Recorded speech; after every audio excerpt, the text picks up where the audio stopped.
బంగారాజు అహల్యని గౌతమ్ని ఎలాగైనా సరే ఒక్కటి చేయాలని చెప్పి అహల్య రాసినట్టుగా గౌతమ్కి లెటర్ రాస్తాడు.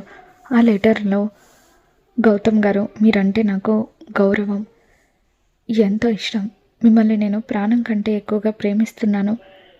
ఇప్పటి వరకు ఒక అనామకురాలుగా బతికిన నేను మీ భార్యగా బతకాలనుకుంటున్నాను అని చెప్పి అహల్య రాసినట్టుగా బంగారాజు లెటర్ రాసి బాబు దగ్గర పెడతాడు.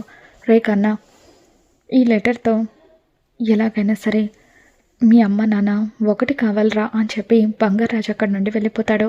కొద్దిసేపటి తర్వాత గౌతమ్ ఇంటికి వస్తాడు. బాబు దగ్గరికి వచ్చి చూసేసరికి అక్కడ ఒక లెటర్ ఉంటుంది. బంగారాజు రాసిన ఆ లెటర్ చదివి గౌతమ్ నిజంగానే అహల్య ఆ లెటర్ రాసిందనుకొని ఎంతగానో ఆనందపడిపోతూ ఉంటాడు. మరి బంగారాజు చేసిన ప్రయత్నం వల్ల అహల్య గౌతమ్ ఇద్దరు ఒకటవుతారా? ఏం జరగబోతుందో మళ్ళీ మన ఛానల్లో తెలుసుకుందాం. ఈ వీడియో మీకు నచ్చినట్లయితే ఒక లైక్ చేయండి.